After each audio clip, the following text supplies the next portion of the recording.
अन्न सुरक्षा आयुक्त तुकाराम मुंढे यांनी पत्रकार परिषदेत ही माहिती दिली.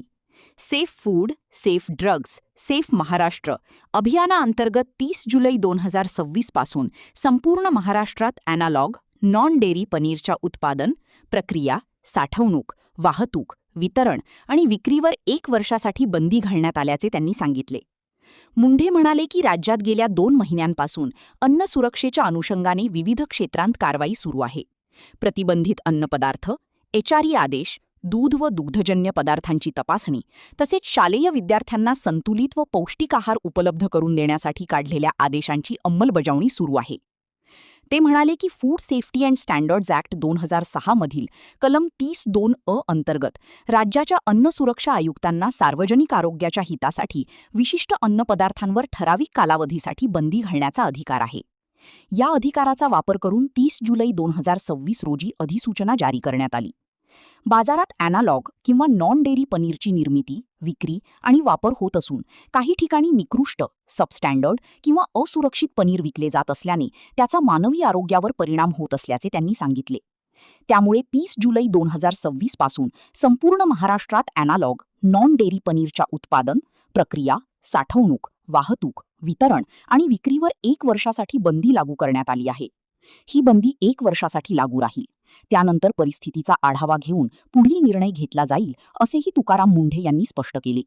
आहेत त्याच्यामध्ये अनालॉग पनीर किंवा नॉन डेअरी पनीर असे प्रॉडक्ट मार्केटमध्ये तयार होतात, विकले जातात, कंझ्युम केले जातात आणि त्यामध्ये त्याचे चुकीच्या पद्धतीनं नॉन स्टँडर्ड, सबस्टँडर्ड किंवा अनसेफ पनीरसुद्धा मार्केटमध्ये विकलं जातं आणि त्याचे इम्पॅक्ट मनुष्यांच्या हेल्थवरती झालेले आहेत.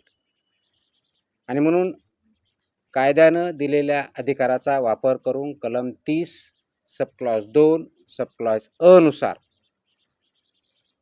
महाराष्ट्र राज्यामध्ये 30 जुलै 2026 रोजी आपण नोटिफिकेशन काढून जे अनालॉग पनीर किंवा नॉन डेअरी पनीर जे आहेत याच्या उत्पादन, प्रक्रिया, साठवणूक, वाहतूक, वितरण व विक्रीवर आपण बंदी घातलेली आहे.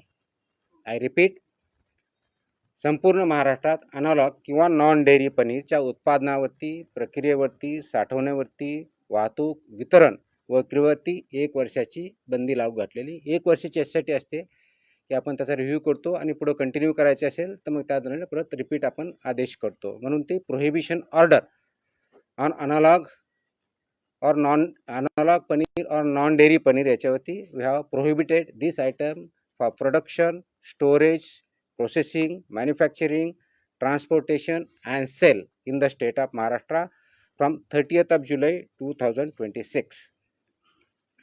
This is as per the section 32A. हे आपला जो फसायचा कायदा आहे 2006चा कलम 30(2)(अ) अंतर्गत आपण केलेला आहे. आपण ह्या कंक्लुजनला कसं आलो तर त्याचं बेसिकली कारण असं आहे की याच्याबद्दल अनेक कंप्लेंट होत्या, वारंवार याच्यावरती चर्चा झालेली आहे, मीडियाच्या माध्यमातून झालेली आहे, समाज माध्यमावरती झालेली आहे, सभागृहात झालेली आहे, लोकप्रतिनिधीमार्फत याच्यावर चर्चा झालेली आहे. आणि त्या अनुषंगिक आपण गेल्या वर्षभरामध्ये म्हणजे 2025-26 या वर्षामध्ये काही सॅम्पल्स घेतले होते मार्केटमधून. 308 आपण नमुने टेस्ट केले. 308 पैकी 109 नमुने म्हणजे जवळजवळ 35.4% नमुने हे नियमबाह्य आढळले. त्यापैकी 79 हे सबस्टँडर्ड आणि 30 अनसेफ किंवा असुरक्षित असे त्यांच्या फाइंडिंग आपल्याला आढळलेले आहेत. त्याचा परिणाम हेल्थवरती होतो.